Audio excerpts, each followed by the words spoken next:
Bien, vamos a iniciar nuestra clase número 19 de este curso de consejería pastoral.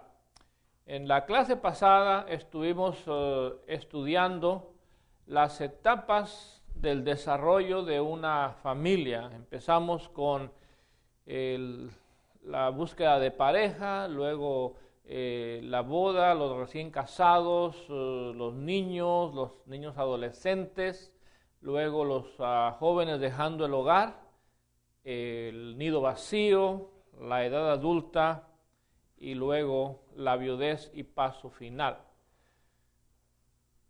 Una de las cosas que yo les mencioné en esta clase, que voy a regresar ahí porque me parece muy importante, es que cada transición, cuando uno pasa de una etapa a otra, la familia pasa por tiempos difíciles. Por ejemplo, cuando el día de la boda es un tiempo de transición y es un tiempo donde pues hay crisis en varios aspectos.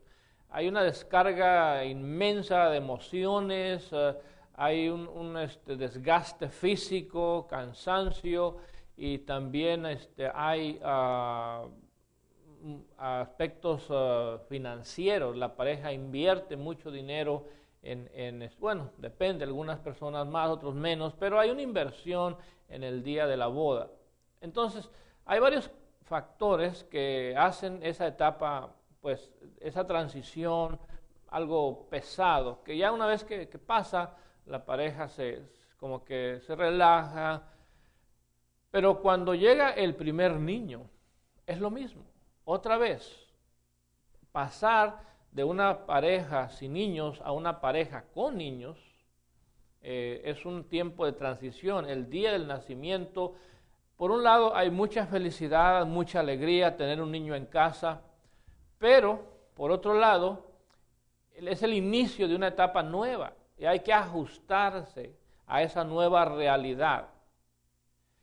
Cuando ese niño crece y se convierte en un joven, entra a la edad de la juventud, los padres pasamos por una etapa difícil. Ustedes quizás recuerdan la experiencia, aquellos que tienen hijos, de cuando su niño fue a la escuela por primera vez. A mí me ha tocado ver padres que dejan a sus hijos en el salón, pero no se quieren ir de afuera del salón. El maestro le dice, váyase ya, su niño va a estar bien, pero el padre está más ansioso que el niño y no se va, se queda afuera, se queda viendo por la ventana que no le vaya a pasar nada a su niño. Bueno, es parte de ese proceso de despegarse, de darse cuenta que su hijo ya está pasando a otra etapa. Ya después de un tiempo se acostumbra, pero ese muchacho no le va a pasar nada en la escuela. Bueno, donde quiera hay riesgos, pero lo más probable es que no le pase nada. Es más la ansiedad de uno como padre, porque es una etapa de transición. Tu hijo estaba en casa 24 horas al día, ahora va a pasar un tiempo en la escuela. Es una nueva etapa y hay que ajustarnos a esa nueva realidad. Lo mismo cuando ya ellos llegan a la edad del noviazgo, de las salidas, otra vez la pareja vuelve a experimentar una etapa de transición. Hay que ajustarse a que el niño se va a ir al cine, a que el niño va a tener su novia o a la niña va a querer tener su novio. Vamos a tener que ajustarnos. La pareja se tiene que acomodar a esa nueva realidad y ese cambio, ese momento de transición es lo que es bastante traumático. Cuando ya pasa un tiempo y que ya nos vamos acostumbrando a esa nueva etapa, las cosas vuelven a la normalidad hasta que hay otro cambio. El siguiente cambio después de eso es cuando los hijos se van de la casa. Es un tiempo muy difícil. Cuando el primer hijo se va de casa, no es nada fácil ni para el hijo ni para el padre. Ya sea que se case o que se vaya a estudiar a la universidad o que se vaya, no sé, al Navy, al Army, es un tiempo difícil para los padres y para los muchachos también. Es un tiempo nuevo, una nueva etapa. Y uno tiene que acostumbrarse. Ya después que ya se van, te acostumbras y luego pues ya te ajustas a la nueva realidad. Lo mismo cuando te empiezan a llegar las enfermedades, te retiras del trabajo, llegas a los 65 años, te retiras, entonces pasas a una nueva etapa, a la edad de adulto. Y lo mismo cuando fallece uno de los dos, el que se queda, pues se queda muy triste porque ya se fue su compañero, su compañera, y entonces tiene que terminar los últimos años, que a veces son pocos, a veces son muchos. En promedio, las mujeres duran más que los hombres. Los hombres, cuando muere la esposa, el hombre muere más rápido, el hombre muere muy pronto. En promedio, siempre hay sus excepciones, pero en promedio los hombres mueren muy rápido después que muere la esposa. Sin embargo, cuando muere el esposo, la esposa todavía puede durar muchos años. Entonces el tiempo de viudez y paso final puede durar muchos años. Pero lo que quiero mencionarles es que en cada etapa, cuando uno cambia de una etapa a otra, es el momento más difícil. Y yo lo comparo con un viaje. Por ejemplo, si vamos a ir en autobús de aquí a Chicago, aquí estamos en Houston, a ir a Chicago, bueno, no vamos a tomar un autobús que nos lleve directo hasta Chicago. Tenemos que tomar uno tal vez aquí a Dallas, y luego de Dallas uno a Phoenix, o no sé a dónde sería el siguiente lugar donde van a Atlanta, y luego ya de ahí otro a Chicago. Entonces, habría que cambiar de autobús a otro, de un autobús a otro. Entonces, ese momento de cambio, cambiarte de autobús, es como cambiar de una etapa a otra, es el momento de transición. Bueno, ese es el momento ya más traumático. Una vez que ya pasas ya te subes al siguiente autobús, te ajustas, te acomodas, empiezas a hacer plática con las personas que van ahí a tu lado, entonces ya continúas el viaje tranquilo. Y esa tranquilidad va a durar hasta que llegas a al siguiente lugar donde vas a transbordar, donde vas a tener que tomar otro autobús. Esto sucede en los aviones. Yo me tocó una vez viajar de Chicago aquí a Houston en avión, y el avión llegó a Atlanta. Había que cambiar allí de avión, y me dijeron, va a estar 2 horas esperando el siguiente avión. Bueno, esas 2 horas se convirtieron como en unas 12 horas esperando ahí, porque el avión que iba a salir no estaba listo. Nos subieron al avión y ya nos iban ya íbamos a salir cuando yo oía que el avión le hacía rum, rum, y empezamos todos a mirarnos unos a los otros, y entonces el avión dio la vuelta y se regresó y se estacionó y nos bajaron. Y ahí nos estuvieron esperando 10 horas. Y después de 10 horas nos volvieron a subir al mismo avión, y entonces ya salió. No sé qué le harían, gracias a Dios algo bien le hicieron, porque llegamos tranquilos aquí a Houston. Pero ese momento de transición fue el más difícil. Ya una vez que partimos, nos sentimos cómodos, el avión iba bien, ya nos relajamos y ya llegamos, pues al final llegamos tranquilos. Pero cada etapa de transición es cuando las parejas van a tener conflictos. Muchas personas van a venir a buscar ayuda porque están pasando por una transición, y esto es la clave. Ustedes tienen que saber que para que le puedan dar esperanza a esta familia es decirle, mira, esto es algo normal, es parte de la vida, esta etapa va a pasar, y las cosas, después te vas a reír, después vas a mirar con agrado esos momentos, pero en este momento lo estás sintiendo muy difícil. Pero tranquilo, tranquila, no pasa nada, es algo pasajero, es algo normal. La otra cosa es que uno puede educar a las parejas a prepararse. Yo creo que deberíamos de hacer seminarios hablando de las etapas de la vida para que las parejas se vayan preparando. Por ejemplo, yo me estoy preparando para la etapa del nido vacío. Tengo 2 hijas que ya se casaron y tengo un muchacho de 18 que, si el Señor lo permite, en agosto se va al Navy. Entonces, mi esposa y yo nos vamos a quedar solos. ¿Qué vamos a hacer? Bueno, yo espero que sea uno de nuestros mejores tiempos en nuestro matrimonio, solos. Imagínate, y yo y ella solos, completamente solos. No estoy asustado, por el contrario, estoy emocionado, esperando ese tiempo. Bueno, porque en cierta manera nos hemos ido preparando para esa etapa. Pero hay otras personas que no se preparan, ni siquiera se imaginan que un día van a estar solos. Llega el tiempo del nido vacío y los agarra por sorpresa y no hayan qué hacer. Se aburren, no saben qué hacer, o sea, y al final terminan deprimidos o divorciándose. Entonces, cuando uno estudia las etapas de una familia, uno se puede preparar. Por ejemplo, el recién casado se puede preparar para tener hijos. El que ya tiene hijos se puede preparar para cuando esos hijos lleguen a la adolescencia.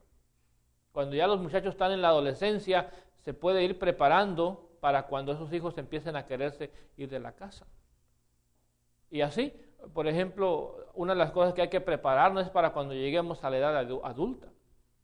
Tenemos que ir haciendo nuestros ahorros, tenemos que ir planeando qué vamos a hacer con nuestra vida en ese tiempo de la edad adulta.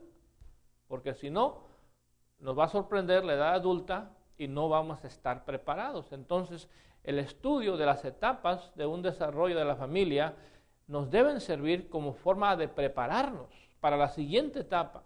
¿Cuáles van a ser los desafíos de esa siguiente etapa? ¿Qué cosas voy a enfrentar? ¿Qué necesidades voy a tener? ¿Cómo voy a enfrentar eso?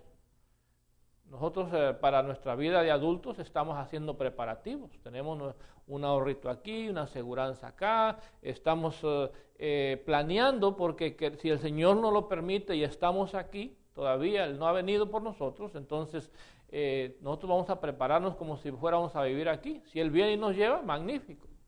Pero si no sucede y estamos aquí a los 65 años, queremos estar preparados. Y bueno,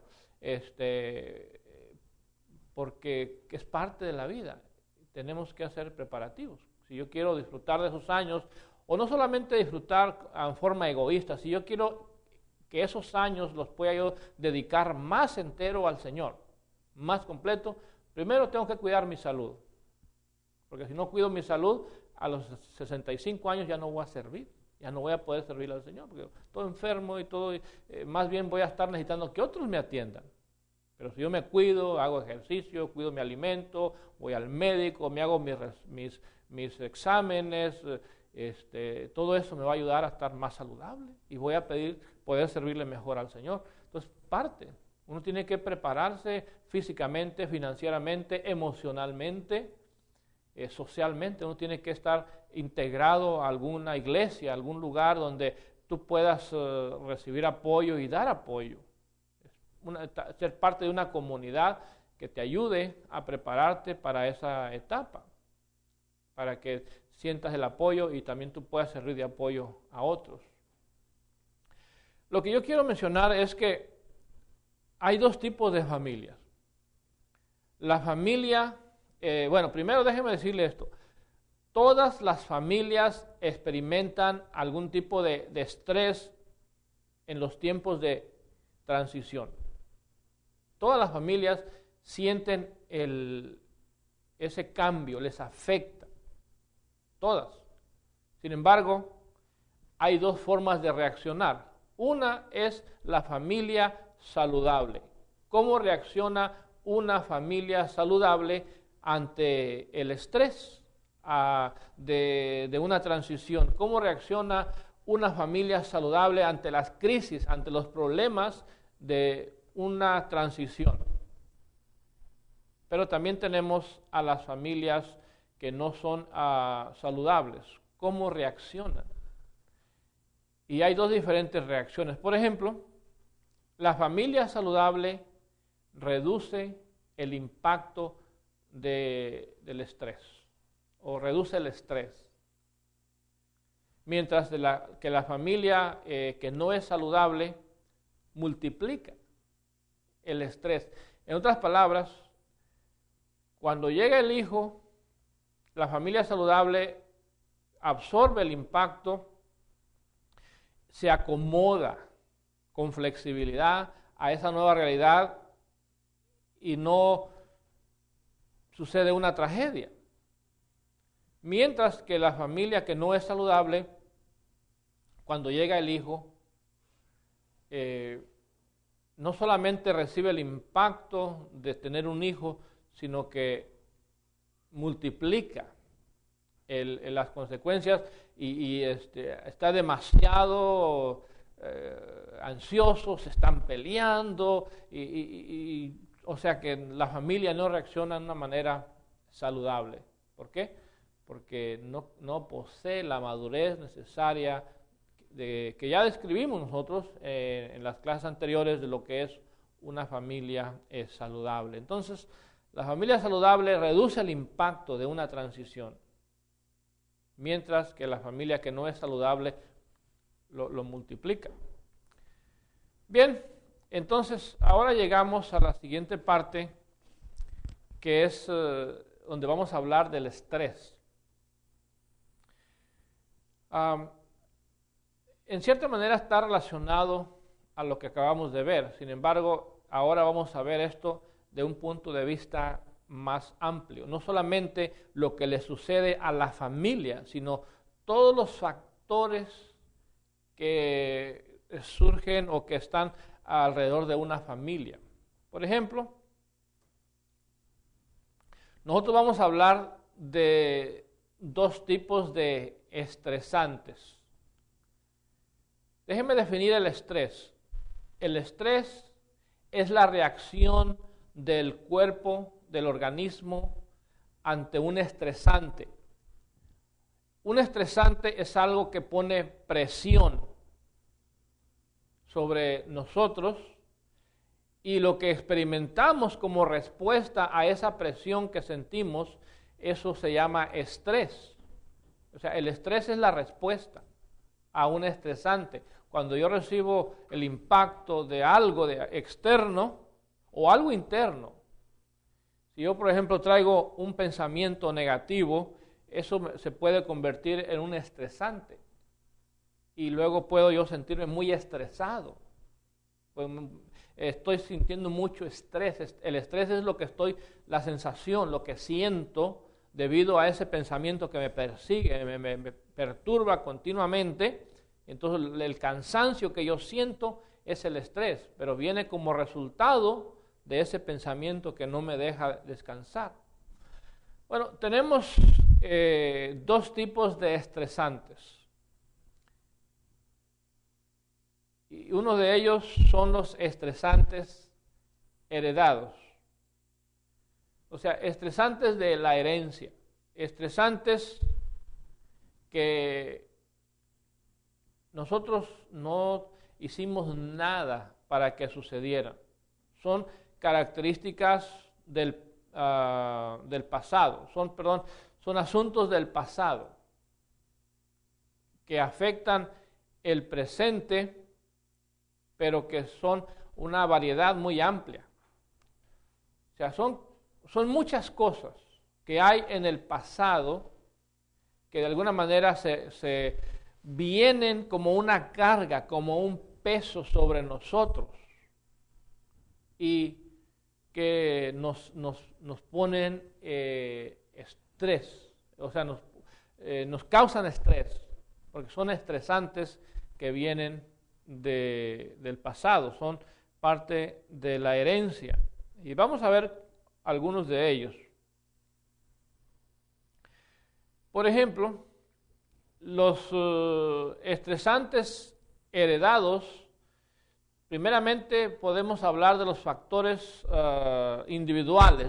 Yo, a manera individual, que heredé. Y por supuesto estamos hablando de la composición genética de habilidades personales y limitaciones. Eso es algo que va interno. Por ejemplo, la composición genética. En mis genes yo ya llevo ciertas tendencias. Ahora, esto no necesariamente significa que yo estoy sentenciado a hacer eso que los genes me van a impulsar. Significa que yo llevo el potencial. Por ejemplo, y esto hay evidencias científicas, hay enfermedades como la esquizofrenia que mencionaba en la clase pasada. La esquizofrenia es un problema que está asociado a los genes. Ya cuando nace una persona con ciertos genes, es posible que esta persona desarrolle esquizofrenia. También hay genes asociados con el alcoholismo. Hay personas que traen genes de personas alcohólicas. Eso no significa que la persona va a terminar siendo alcohólica. Significa que si llega a estar en el lugar equivocado y en el ambiente equivocado, esta persona está más vulnerable. Las posibilidades de consumir alcohol y también quedar atrapado en un vicio son más elevadas. ¿Por qué? Porque ya genéticamente trae una tendencia hacia el alcoholismo. No trae una predisposición, no está sentenciado a ser alcohólico, sino que trae el potencial. Y si el ambiente no es apropiado, entonces es posible que la persona termine desarrollando problemas de alcoholismo. Y históricamente uno puede observar familias donde el abuelo era alcohólico, los hijos son alcohólicos, los nietos son alcohólicos, y no sabemos cuánto más vaya a durar esa tendencia. ¿Por qué? Bueno, porque muchas veces se combinan los dos factores, el factor genético con el factor aprendido. Si el niño trae genes que lo pueden predisponer al alcoholismo y se desarrolla en una casa donde hay mucho alcohol, pues lo más seguro es que la persona va a aprender los mismos patrones. Entonces, pero es algo que ya la persona hereda. Por ejemplo, heredamos genéticamente la tendencia a ciertas enfermedades. Cuando, por ejemplo, tú tienes un familiar que ha sido diagnosticado con cáncer o murió de cáncer, las posibilidades de que un hijo desarrolle los mismos problemas son muy elevadas. Lo mismo con la diabetes. Si tú tienes un antepasado, un padre, una madre que tuvieron diabetes, posiblemente tú vas a desarrollar esa enfermedad. Bueno, una enfermedad como la de diabetes es un estresante. Es un estresante heredado. Ahora, si a eso le añades malos hábitos de comer y falta de disciplina, no haces ejercicio, no te tomas el medicamento, no te estás revisando tus niveles de azúcar, pues el estresante se va a convertir en un estresante muy pesado porque vas a perder la vista, vas a tal vez enfermarte los riñones, tal vez vayas a tener problemas de circulación, te van a cortar un pie, y entonces ese estresante se convierte en un gigantesco estresante, porque ahora vas a estar con diálisis 2 veces o 3 veces a la semana porque tus riñones no funcionan. ¿Qué hiciste para eso? Tal vez nada. Tal vez tú te cuidaste, tal vez tú hiciste la dieta, pero sin embargo ya traías genes que te predispusieron para una enfermedad como la diabetes, como el cáncer y otras enfermedades que tienen un componente genético. Entonces, por eso nosotros, uno de los estresantes que heredamos es la composición genética. Eso nos afecta. Si traemos, por ejemplo, genes saludables y no hay problemas, maravilloso. Hay que darle gracias a Dios y vivir así, ¿verdad? Pero creo que ahorita más bien no hay que preguntar si traemos algún mal gene. Más bien hay que preguntar cuál es el mal gene que traemos. Bueno, así también heredamos habilidades personales, limitaciones. La capacidad de aprender no es igual. ¿Por qué algunos aprenden más rápido que otros? Bueno, eso se debe a que ya hay una predisposición genética. Ya algunos traemos una capacidad intelectual más elevada que otros. Esa es la realidad. Hay muchachos genios. Hay muchachos que son, aprenden. Yo me ha tocado estar en la escuela con muchos estudiantes y me he dado cuenta de genios, muchachos adultos, hombres que aprenden de una manera rapidísima. Yo me he sentido casi siempre en todas las escuelas donde he estado uno de los que va más atrasito. Y yo he logrado lo que he logrado no porque tengo una capacidad muy elevada de aprendizaje, sino porque he sido muy disciplinado y dedicado. Yo me dedico y yo reemplazo la capacidad que me falta, la reemplazo con dedicación, con trabajo, con quedarme tarde, con hacer horas extras, con hacer aquello que cuando otros ya están descansando, yo estoy todavía dándole. Por eso me ha ayudado a llegar a lograr lo que Dios me ha ayudado a lograr. Pero porque uno puede reemplazar lo que le falta, pero uno tiene que saber dónde está. Yo recuerdo mi primera experiencia en una escuela bíblica. Me tocó vivir en un cuarto con 4 muchachos. Y había en ese cuarto donde vivíamos 4 muchachos solteros, uno de ellos era una eminencia. Este muchacho, para cuando salía de la clase, ya sabía la tarea, él la repasaba ahí, en la clase repasaba, ya cuando llegábamos a la casa, todos estábamos ahí encerrados, estudie, y él estaba tranquilo viendo la televisión.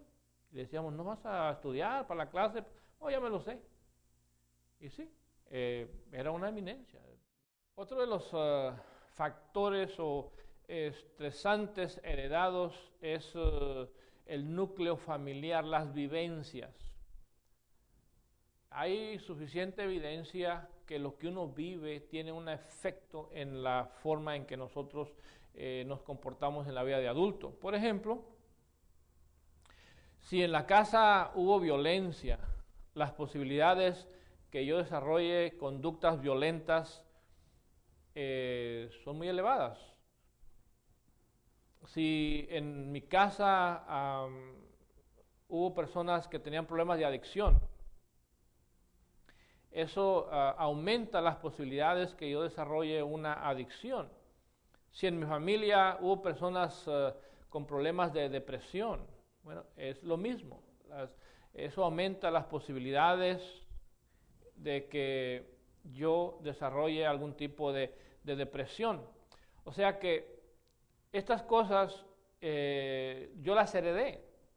El ambiente de mi casa yo no lo crié, yo no lo formé. Yo me desarrollé en medio de él. Ahí fue donde yo crecí.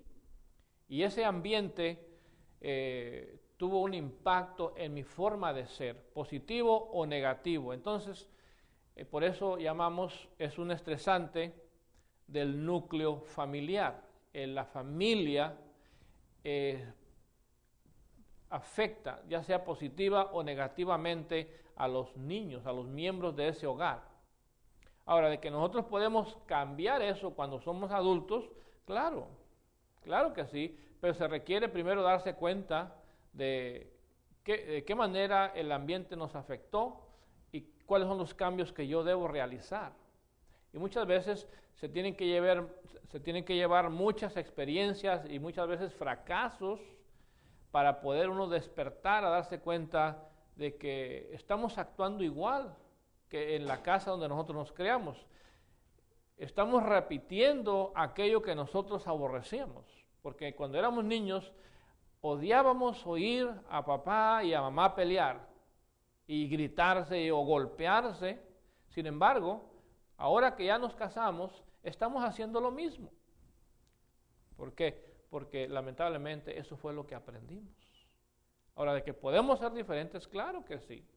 Y a través de una conversión al Señor, uno puede cambiar, uno puede abandonar esos hábitos, pero es un proceso a través del cual uno tiene que pasar para poder vivir una vida diferente. Otro fenómeno es la falta de expresión emocional. Sobre todo en el caso de los varones.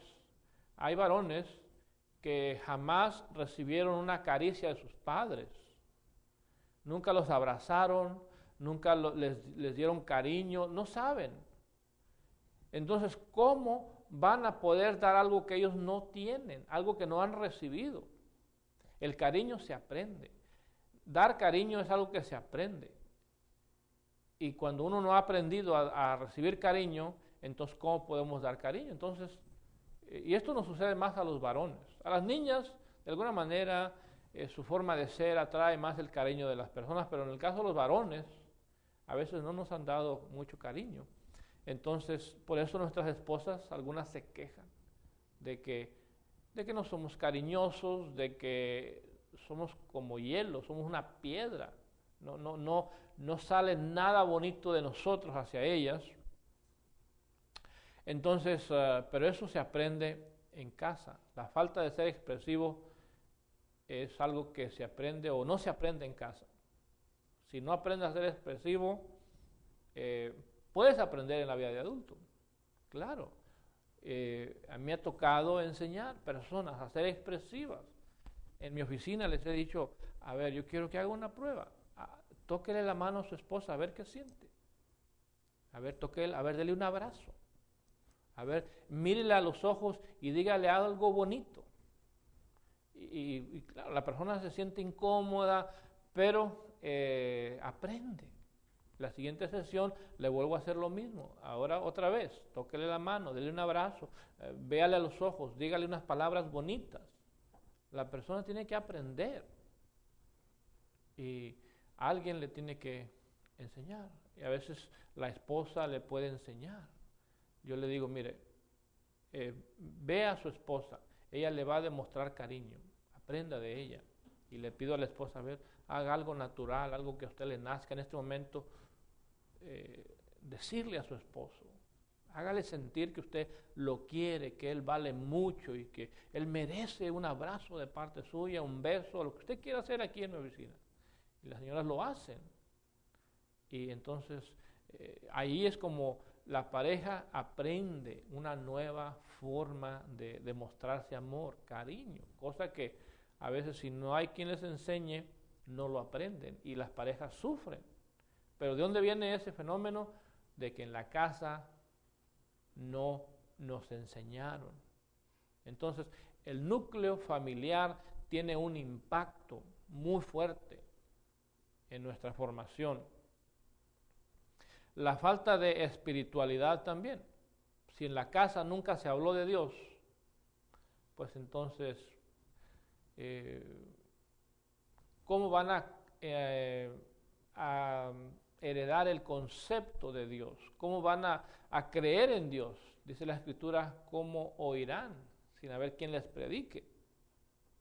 ¿Y cómo creerán sin haber oído? Entonces, si los niños no oyen la palabra Dios, la palabra Cristo, la palabra Espíritu Santo, la palabra Biblia, la palabra nuevo nacimiento, la palabra iglesia, entonces, ¿cómo van a creer en Dios? ¿Cómo van a ser parte de una iglesia si nunca saben lo que es una iglesia? Cuando hablan de iglesia, piensan que está hablando de un edificio. Entonces, esto es algo que se aprende en casa. La fe es algo que se cultiva en el seno de la casa. Nosotros los adultos contribuimos no solamente con nuestra vida religiosa, sino con nuestro trato. Porque nosotros los adultos representamos a Dios para los niños. Y si nosotros no somos buenas personas, el concepto que ellos van a desarrollar de Dios es equivocado. Porque van a decir, papá es un hombre que cree en Dios, pero mira cómo me golpea, me abusa. Entonces, yo creo que el Dios al que él sirve es un Dios malo. Entonces, yo no quiero saber nada de ese Dios.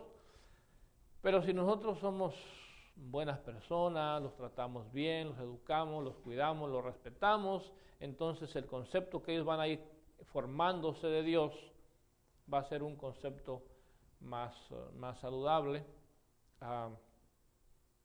pero la espiritualidad es algo que se cultiva en la casa, pero si no hay espiritualidad en la casa, pues entonces el hijo va a crecer sin ese concepto de lo espiritual. Entonces ese es otro estresante. Tenemos lo que yo ya llevo internamente, mis genes, pero también lo que viví en casa. Pero hay otros factores también, por ejemplo, los factores de la familia extendida, o sea, los abuelos, por ambos lados, todo eso son factores que de alguna manera nos afectan. En estas familias extendidas, nosotros tenemos, por ejemplo, ciertos legados, como a veces el legado del apellido. Hay apellidos que traen cierto peso, porque son famosos o se espera algo de ese apellido. Por ejemplo, el apellido Mendoza. Hay corridos alrededor de la familia Mendoza, entonces hay personas que le tienen mucho honor al apellido Mendoza, ¿verdad? Bueno, así hay otros apellidos que traen cierto legado, pero también hay historias. Por ejemplo, en mi casa, las historias que se cuentan, en el caso de mi abuelo, es la historia de que él era muy pobre y que cuando era niño, cuando era joven, sus juguetes eran de lodo, con palitos, hacía vaquitas, pero que gracias a una gran disciplina él logró amasar una gran fortuna y fue un hombre muy rico, uno de los hombres más ricos de todo el estado. Esa es una de las historias que cuentan mi familia, y estoy hablando de lo que es mi familia. Entonces, esa historia tiene un impacto en nosotros como descendientes de mi abuelo.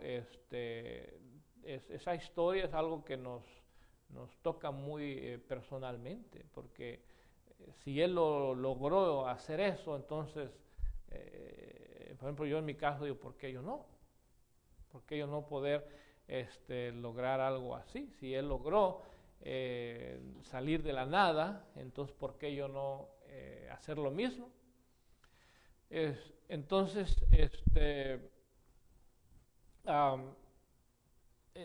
las historias, pero hay historias, por ejemplo, que no son tan positivas, a veces son historias negativas.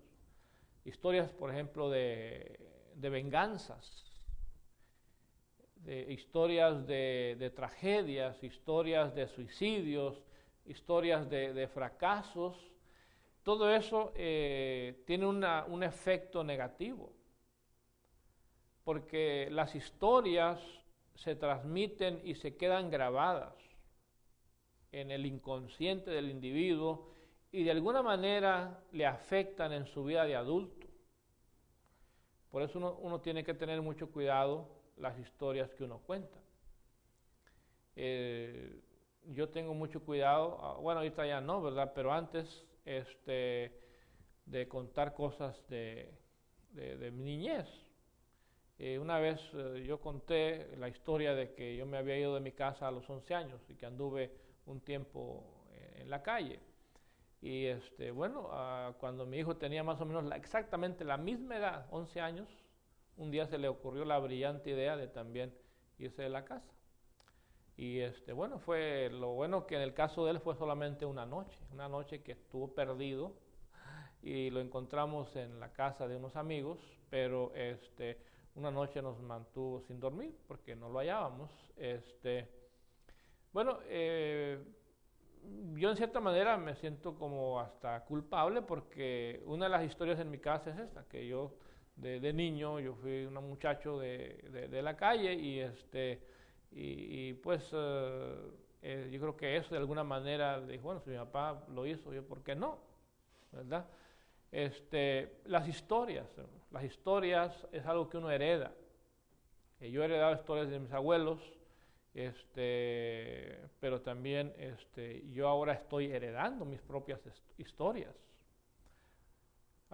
Los secretos en las familias son desastrosos. El secreto en una familia es como veneno, y esto lo tenemos que saber bien, porque cuando una familia viene a preguntarte, ¿qué voy a hacer? Mira, yo nunca le he dicho a mi hijo que él no es hijo de mi esposo, él es hijo de una aventura que tuve. Pues es un secreto. Y esos secretos son como veneno, dañan, minan la integridad de una familia. Por eso uno tiene que evitar los secretos. Y cuando alguien llega buscando ayuda, nuestra inclinación debe ser hacia la verdad. Cristo dijo, conoceréis la verdad y la verdad los hará libres. Porque cuando hay mentiras, cuando hay secretos, cuando hay engaños, la familia no es libre. Tal vez viva una paz aparente, viva una tranquilidad aparente, pero no está basada en la realidad. Porque una vez, un día, ese secreto va a salir a la luz y va a hacer mucho daño. Entonces, es mejor, entre más claridad, más transparencia haya, es mejor. Las familias tenemos que aprender, pero muchas veces hemos heredado algún tipo de secreto, mitos, triángulos, y de eso pues vamos a hablar más adelante en otra clase. También tenemos estresantes heredados como factores sociales, por ejemplo, los cambios económicos, las diversiones, el consumismo, el racismo, el sexismo, el clasismo. Todo eso nosotros no lo hemos creado. Es algo que nos ha caído encima. Por ejemplo, la economía. Cuando uno crece en este país tratando de competir para estar al día en todo lo que es aceptable en este momento.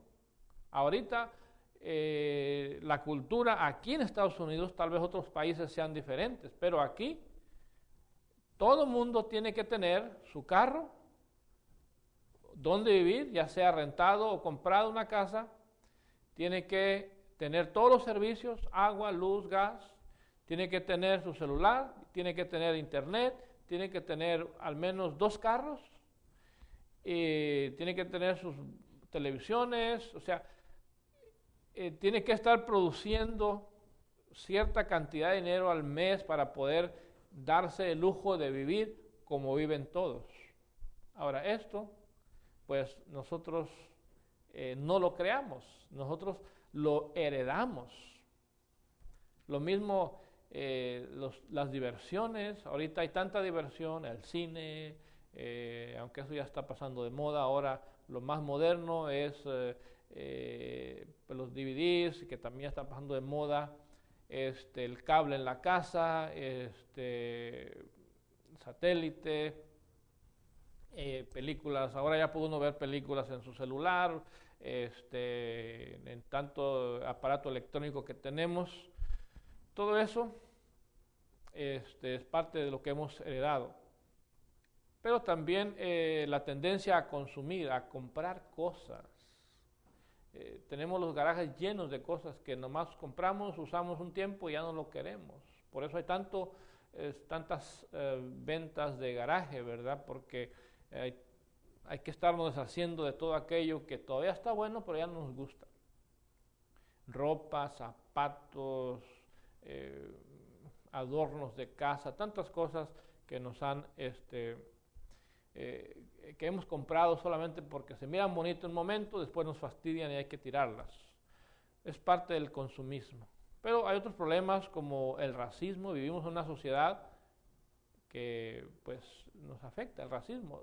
Nosotros mismos, por ejemplo, si tuviéramos una hija, ¿a quién le gustaría, nosotros como hispanos, que se casara con alguien de color o no sé, de otra raza, ¿verdad? Que tendríamos ciertos problemas.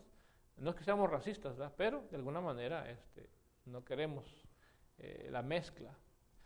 El sexismo, o sea, la superioridad del varón sobre la mujer, el clasismo, la diferencia de clases, todo eso ya estaba cuando yo llegué a este mundo.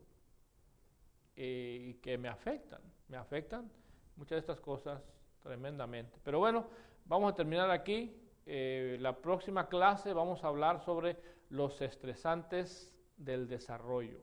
Vimos los estresantes que nos caen encima del pasado, cosas que ya estaban en el ambiente, cosas que ya existían cuando yo nací y crecí, que me producen estrés. Todo esto, todas estas cosas en conjunto se van acumulando y son como una carga encima de mí.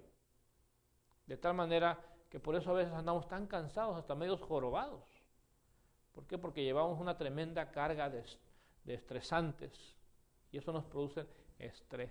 Y esa es la sensación de cansancio que desarrollamos debido a tanto estrés que estamos experimentando.